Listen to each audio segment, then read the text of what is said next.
Hey peeps, we are back. We are talking the Real Housewives of Potomac. Potomac is back, season 6, episode 1. And can I just say this? I'm just gonna go out here on a limb. This episode of Potomac, season 6, episode 1, was better than the entire season of the Real Housewives of Atlanta. I'm just saying.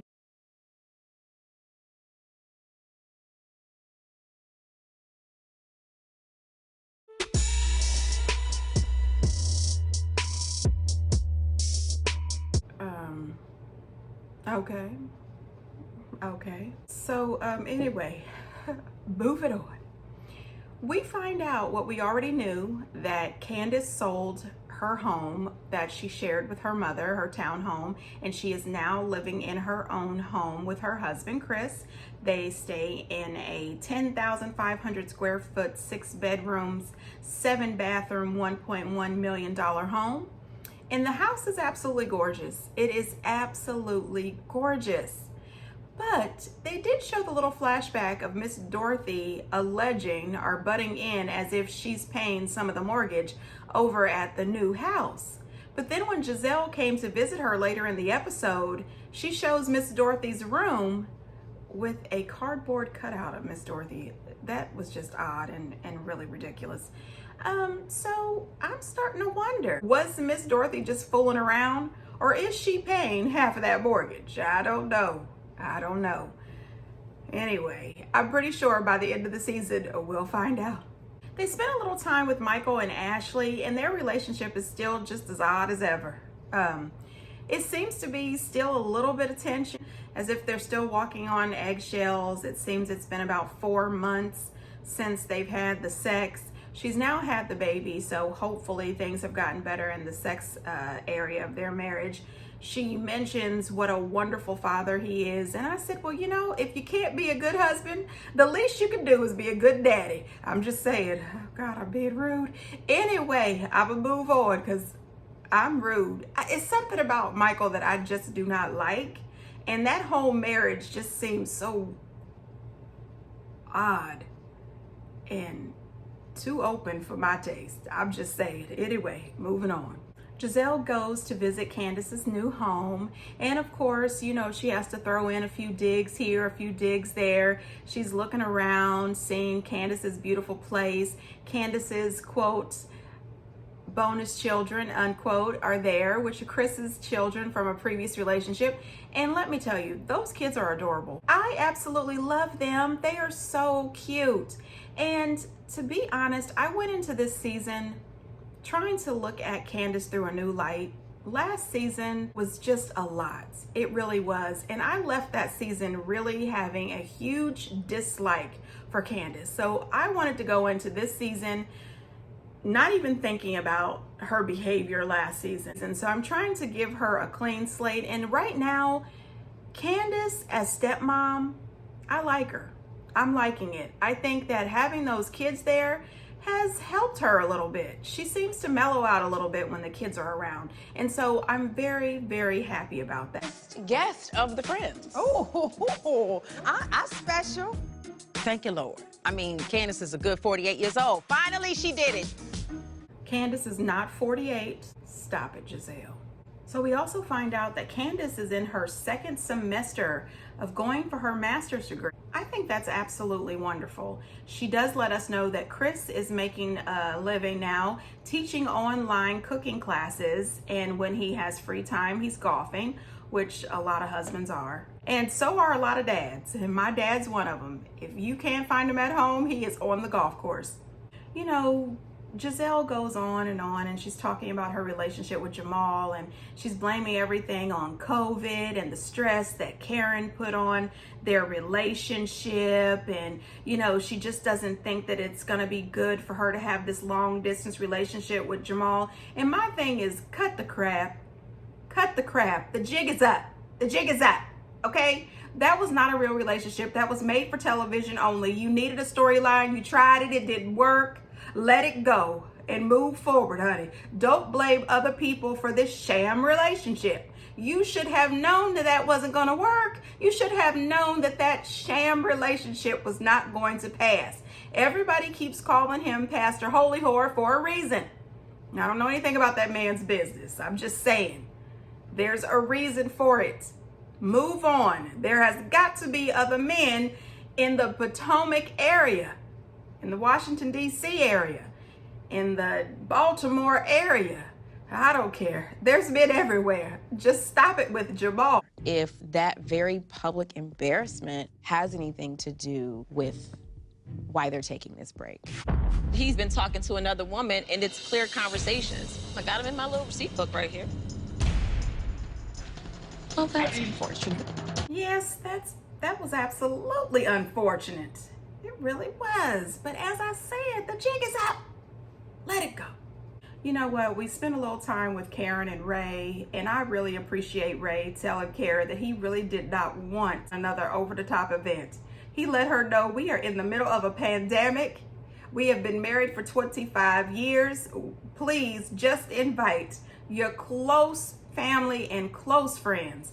We don't need 250 people here. And when she gave him that look, I said, oh no. Please tell me you are not about to Cynthia Bailey us. You are not about to give us flashbacks from 10, 10, 20, 20. We cannot do it. And she said she understands. She was going to, scale it back to just close family and friends.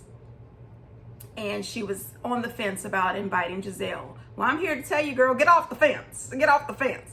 Don't invite that woman. She did fill us in that at one point, Ray canceled the wedding on her. Something about she was traveling and she wasn't telling Ray what was going on. And she got to his house and he said, you could return my ring now. And took his ring back.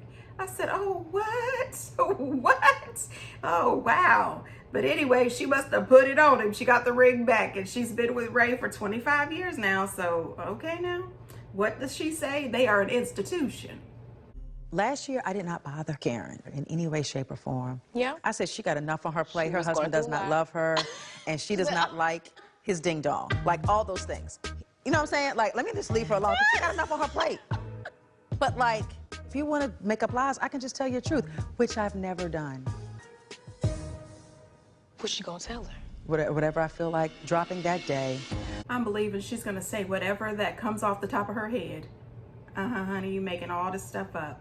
Let it go. If you had something on Karen, you would have dropped it a long time ago because you have just been treading water all these seasons. You bring nothing, Robin brings nothing. If you had any bit of drama or tea or rumors or gossip about Karen, you would have dropped it a long time ago, the way you go around dropping everybody else's business. What the hell was that? Ooh, whoa. Where's my glasses? Why you need to look at Wendy that close? Okay, Wendy. Oh my God, Wendy, are you doing the... Dean, close your eyes.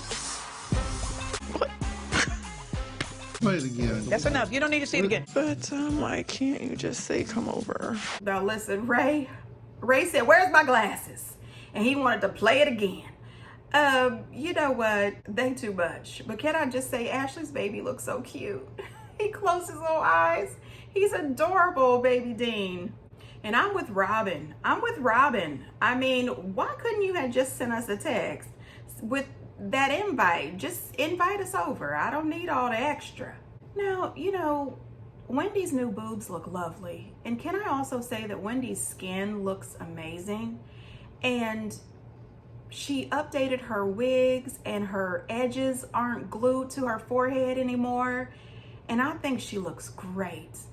Personally, if having a little enhancement makes her feel better, I say go for it. I don't think there's any shame in people getting a tweak here and a tweak there. It's when it starts to be obsessive and when it starts to look a little odd that I become concerned. But right now, I think Wendy looks fabulous. So Robin's talking to one of the producers, and the producer says, and I quote, again, Robin, when are you and Juan getting married? I said, oh gosh, ma'am, when the production team comes and says again, that says a lot. It really does. She comes back and of course she blames, they're super busy. They're building a house. The kids have the virtual school. There's the pandemic, and all of those things are valid. They really are. But let's see what happens in 2022. Will they get married? Who knows? Then later on, you see them talking at this juice bar. First of all, I thought that he started off kind of rude. He's letting her know that sleeping until 10 or sleeping until 1 or 2, whenever she was, is inappropriate. She needs to get up and get out of bed and do, I guess whatever her daily chores or duties are.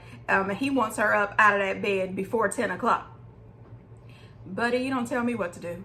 That's all I have to say. Then they started this conversation about having a daughter, possibly 2 daughters. And if so, she's going to have to get out of that bed really early. She can't just take care of a baby and be in the bed. Of course, we know that. Second of all, I'm thinking this is all production manufactured. All manufactured. No, I'm not buying it. So we get to see Candace spend a little more time with the kids, her and Chris, in the kitchen with the kids. Chris is cooking up a delicious dinner that his daughter requested: lamb, potatoes, and they're having asparagus. And Candace was supposed to be helping with the homework, but the math problem, which was strictly elementary, took Candace out. Okay, so Chris's son had to jump in to the rescue. It was very cute. I like seeing Candace around the kids. You can't use a condom, you're gonna get pregnant. I know that's right. I just don't trust penises. I don't understand the plural on that. You only have the one husband. And why wouldn't you trust his penis? I don't get it. Unless there's something we don't know. I'm just saying. So Wendy sharing those booby cupcakes with the kids, it was a little awkward. But it was really cute that they had no idea what exactly those were. And it was the sniffing of the top of the cupcake for me. Okay, by the way, I know I've said it before, but her kids are so cute. Her kids are adorable. And her little girl, Cameron, she is so big now. Anyway, Wendy has a beautiful family. Ashley, Giselle, Mia. Who's Mia? I don't know that bitch. You know that bitch? I don't know that bitch. Okay, so why does she have to be a bitch? You just saw the woman's name at a play setting and all of a sudden she's a bitch? And why are you so nosy, Giselle? I wish sometimes that Giselle would really act her age. I really do. Just on one occasion. So it turns out that Mia is Karen's friend, or at least that's what the production is telling us. So Mia owns several chiropractic franchises. She's a wife, she's a mom, and Karen keeps referring to her as a boss lady and talking about how beautiful she is. And I said, this is going to be a problem because everybody knows that Giselle is supposed to be the beauty queen of the show. Now, they showed Karen asking Wendy if she can bring Mia to her party. Now, here's the thing. By the look on Wendy's face, she really didn't want Mia at the party. And if that's the case, why didn't she just say no thank you? I would prefer it just be you, me, and the girls. I have something that I want to share with you guys and I don't know Mia. If you don't want her there, just say you don't. All the ladies complained about driving out to Wendy's house. It seems that Wendy lives in BFE and they are driving about 100 miles each way to get to Wendy's house. It seems that the only one who I think actually lives in Potomac is Karen. Oh, thankfully Ashley made it without going into labor. That's all I'm saying. That's a long ride. And when the girls got there, Wendy was upstairs still getting ready and still snapping pictures and looking at those boobs that they were downstairs by themselves for quite some time. Wendy lets the girls know that Candace is not going to be able to make it, that she's not feeling well. And there was a little clip throughout the show showing Candace running to the bathroom. So I do believe that Candace was having some kind of situation and she couldn't come. However, the girls, especially Robin, said that she most likely doesn't want to come just because Karen's going to be here. You know what?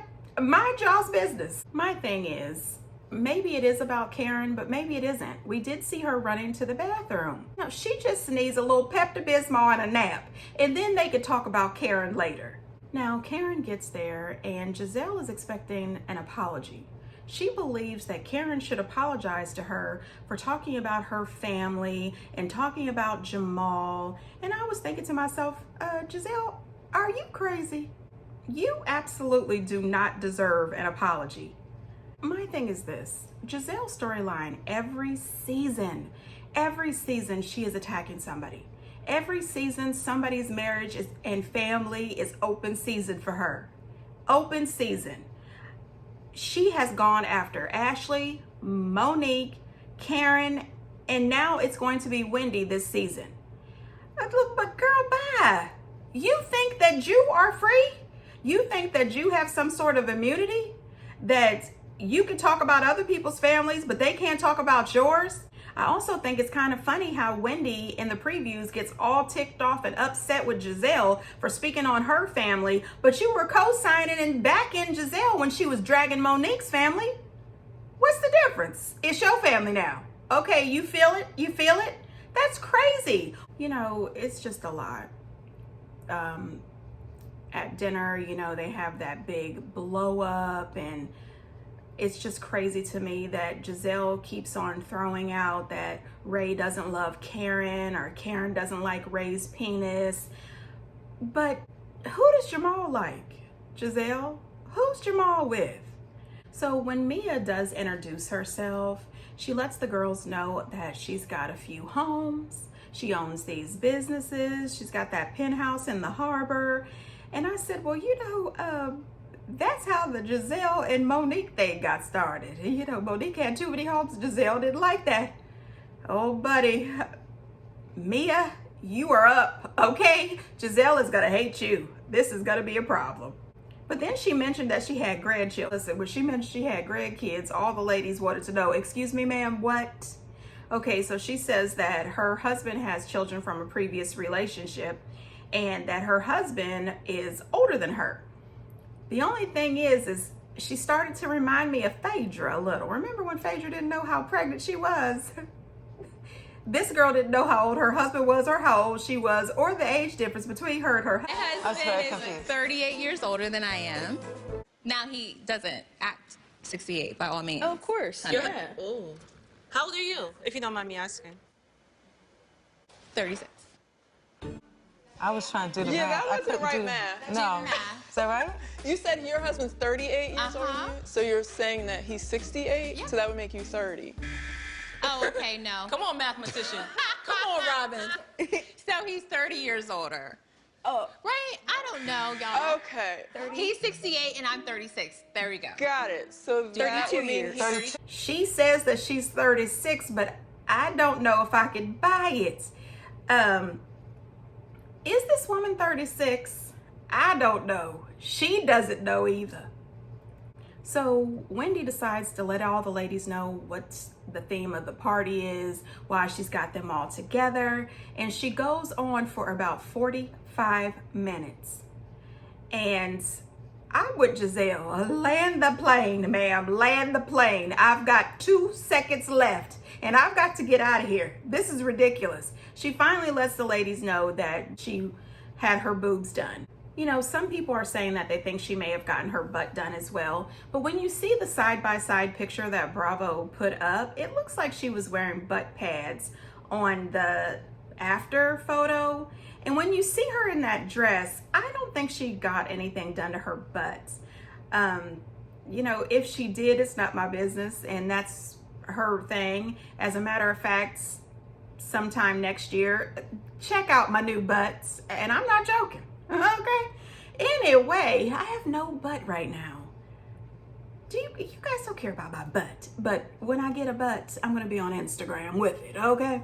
So anyway, she doesn't really want to come out with what she's had done, and that's her right. You don't have to tell people what you had done, but people are putting up your before and after pictures, and whatever she did have done, the woman looks amazing. So bravo to you. And Karen says the same thing. Karen says she'd like to know the name of her physician. Me too. Listen, it is what it is. I think she looks great. However, there was a little shade that was unnecessary. But you had done for your boobs? I had my boobs done, and I had other tweaks. How about you? What have you had done? Oh, everything. Because it honey. seems like you've had a lot of stuff done. And I own it. Okay, so what have you So I get my Botox every 4 weeks. Okay. I get fillers. I have my lips. I have 4 boobs. I've had a tummy tuck. I had a abdominoplasty. I had my ass done. I mean, I can continue to go on. Yeah, and I'm okay with it. Well, that's good. I haven't had those things that you just named. What am I missing? But I mean, I even have my clit worked on. You did what now? Okay now, ma'am, we met you 45 minutes ago before she started that speech. And there's a lot going on, especially for somebody who's 36. I don't know any 36-year-olds who need to have that much stuff. But what I appreciate is that she was honest with it, okay? She said, you asking me my business, why don't you feel free to share yours? I understand. I appreciate you, Mia, for coming out and just saying what you had done. I don't know. I think she's a very attractive lady. And she's clearly happy. Her husband is happy no matter how old he is. I don't know. Is he 68? Is he 70? Is he 52? We don't know. But go on with your bad self, girl. I love the fact that you are very transparent. If I get anything done, I'm gonna let my peeps know. So Robin decides it's her business to let Karen know that she believes that Candace didn't show up because of her. Karen says she understands that her and Candace should have some time to talk and figure it all out, you know, and Ashley brings up that she has no idea where her and Candace stand either. You know, her and Candace just don't get along. And Giselle decides she needs a moment. We all know I can't stand Karen, so Well, that's this gonna feeling's be... mutual. So I have decided that I'll just tell you the truth. I'm telling Truth. you, you are a drunk You're cheating truth. and you're hot You're broke box. truth. And shut up. She brought it Just up. shut up. Talk about your fiery box that's on fire, and that's why you can't keep a man. Do you want to do that? Fiery box. You talking about her coochie on Oh fire? yes, she has a hot box. Tell everybody what's going on between them legs of yours. That's with my coochie because we all know the ding dong at our house is broken. Giselle, what you will not do is disrespect my husband when your ding dong is in everybody else's vagina. At least it works. What you will not do, At least it works. Giselle, you don't have a man. You're a broken whore from Hampton University, and everybody knows it. And that's why we went to Sing Sing. Honey, listen, there was a lot going on. There was a lot going on. Listen, I don't know if Giselle has a hot box or not. Her box is not my business. I don't know if it's a WAP or a dry vagina. I don't know anything about Ray's penis or Karen's vagina. I have no idea about any of that. But when she brought up Sing Sing, I don't think she understood what that was. You know, Sing Sing is jail. What Karen was trying to say is that Giselle allegedly ended up in a mental institution over Jamal, allegedly. A mental institution and Sing Sing is not the same. Not the same. Yeah, oh boy. This is one heck of an opening episode. I mean, you know how normally the first episode, they kind of bring you in real gentle and slow. You know, they got to set the stage. Nope. Potomac said, we're not here to set the stage. We're about to blow it up, okay? Look, I hope this train keeps on moving. Otherwise, oh gosh. What I'm trying to say is don't let us down, Bravo. Keep it coming. Anyway, you guys, until next time, bye.